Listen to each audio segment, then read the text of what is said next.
نبی پاک صلی اللہ تعالی علیہ وسلم کی ذات حقیقتاً نور ہے اور مجازاً آپ بشر ہیں. ظاہر میں بشر ہے، باطن میں آپ نور ہے. اس کے تعلق سے بے شمار حدیثیں ہیں، قرآن کی آیتیں ہیں، مفسرین اکرام کی تفاسیریں ہیں. یہ تمام سرمایہ اسلام اس بات پر دلالت کرتا ہے کہ نبی پاک صلی اللہ علیہ وسلم حقیقتاً نور ہے. اس تعلق سے میں بھی صرف اتنا مختصر عرض کر دوں کہ تقریباً 9 ہفتوں سے بیان ہو رہا ہے کہ نبی پاک صلی اللہ علیہ وسلم نور ہے، اور اس کا ذکر حدیث کی کن کن کتابوں میں ہے، کن کن تفاسیر میں ہے، اور قرآن کی کون کون سی وہ آیتیں ہیں جو نبی پاک صلی اللہ علیہ وسلم کے نور ہونے پر دلالت کرتی ہے. چنانچہ میں نے خود اس مجلس میں بھی ایک حدیث تلاوت کی تھی کہ جس میں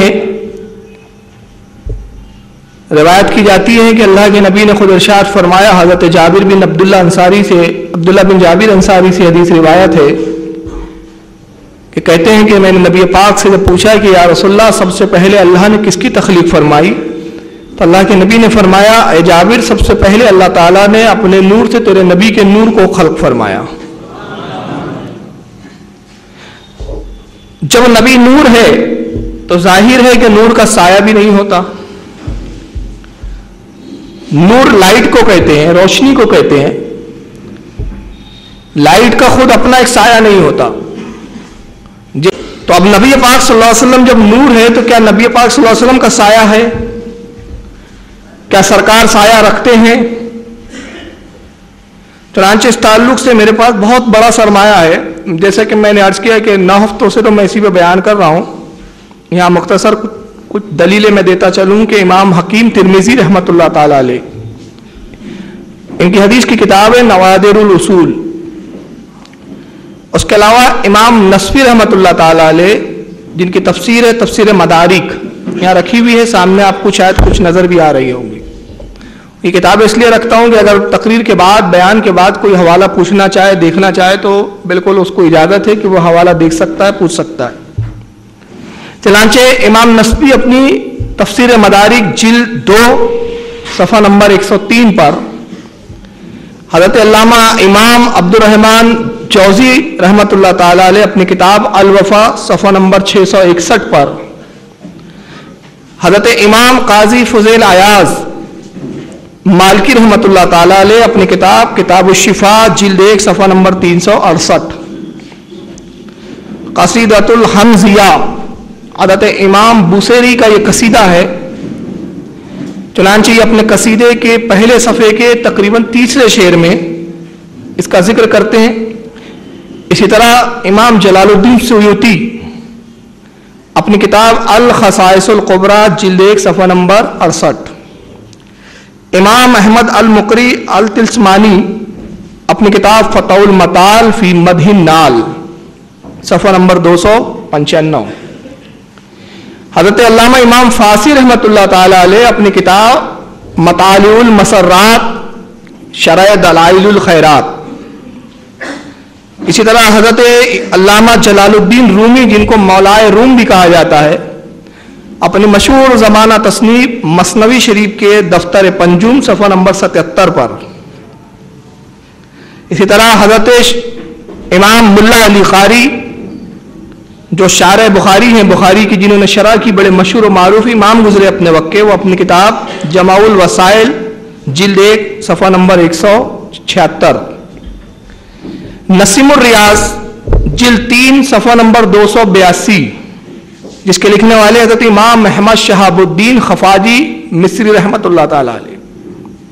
اسی طرح مدارج النبوت شیخ عبدالحق محدث دہلوی رحمۃ اللہ تعالی علیہ اپنی کتاب مدارج النبوت جلد 1 صفحہ 21، مکتوبات امام ربانی مجدد الافسانی شیخ احمد سرہندی رحمۃ اللہ تعالی علیہ اپنی تصنیف مکتوبات ربانی جلد 3 صفحہ 93، حضرت علامہ قاضی ثناء اللہ پانی پتی اپنی کتاب تذکرۃ الموتى والقبور صفحہ نمبر 13 پر، اور حضرت امام ابن حجر مکی اپنی کتاب افضل القراء صفحہ نمبر 72 پر شاہ عبد العزیز محدث دہلوی رحمۃ اللہ تعالی علیہ تفسیر عزیزی پارہ نمبر 30 پارے کی تفسیر میں صفحہ نمبر 219 پر، اور آخر میں ایک کتاب جس کی میں ابھی حدیث تلاوت کروں گا، یہ ہے مواہب اللدنیا، جو ابھی اس وقت میرے ٹیبل پہ سامنے رکھی ہوئی ہے۔ اس کی جلد 2 ہے اور یہ کتاب بیروت سے چھپی ہے، عربی زبان میں ہے، 4 جلدوں میں پائی جاتی ہے۔ اس کی جلد 2، جلد کا مطلب ہوتا ہے والوم، آپ اکثر سنتے ہوں گے جلد، یہ جلد کیا ہے؟ جلد یعنی والوم، الگ الگ والوم میں کتابیں ہوتی ہے، تو ہمارے اماموں نے کئی والوم میں لکھی۔ زیادہ دور پرانے اماموں کی ہم بات نہ کریں تو اس زمانے میں اس صدی کے جو ہمارے امام ہیں، امام اعظم اس زمانے کے امام اعظم ابو حنیفہ کی بات نہیں کر رہا ہوں، اس زمانے کے امام حضرت امام احمد رضا فاضل بریلوی کی فتاوی رضویہ جو اب 30 جلدوں میں ہو چکی ہے، 30 والوم میں موٹے موٹے۔ تو یہ ضخیم کتابیں ہوتی ہیں، جب بہت زیادہ ضخامت ہوتی ہے کسی بات کو لکھنے کے لیے تو اس کو والوم بنا دیے جاتے ہیں۔ 4 والوم میں ملتی ہیں۔ اس کا نام ہے المواہب اللدنیا۔ یہ کس کی لکھی؟ حضرت امام احمد بن قسطلانی رحمۃ اللہ تعالی علیہ کی۔ 851 ہجری میں ان کی پیدائش ہوئی اور 900 ہجری میں ان کا وصال ہوا۔ چنانچہ المواہب اللدنیا، جس کو علماء دیوبند، علماء اہل حدیث سب پڑھتے ہیں، اور یہ جتنی کتابوں کے میں نے حوالے دیے یہ سب مقطع فکر میں پڑھی جاتی ہے۔ ان تمام کتابوں میں اور مواہب اللدنیا میں حدیث پاک ہے کہ امام قسطلانی لکھتے ہیں وَلَمْ يَقُلْ لَهُ ظِلٌّ فِي شَمْسٍ وَلَا قَمَرٍ، کہتے ہیں کہ روایت بیان کی گئی کہ نبی پاک صلی اللہ علیہ وسلم کا سایہ نہیں تھا، نہ سورج کی روشنی میں نہ چاند کی روشنی میں۔ سورج کی روشنی میں آقا صلی اللہ علیہ وسلم کھڑے ہو جاتے تو بھی سایہ نظر نہیں آتا، چاند کی روشنی میں کھڑے ہوتے تو بھی سایہ نظر نہیں آتا۔ رواہ الترمذی، امام ترمذی اس کو روایت کرتے ہیں، وہ کہتے ہیں الحکیم عن ذقوان، حضرت ذقوان رضی اللہ تعالیٰ عنہ سے امام ترمذی روایت کرتے ہیں۔ حضرت ذقوان کون ہے؟ جلیل القدر تابعی ہے۔ حضرت انس ابن مالک، حضرت ابو ہریرہ اور حضرت ابو سعید خدری، یہ 3 صحابہ کے شاگرد ہیں، 3 صحابہ کے شاگرد ہیں۔ میں بھی جوش میں بھی آؤں گا، آپ مت سوچو آج تقریر ٹھنڈی کیوں چل رہی ہے جی۔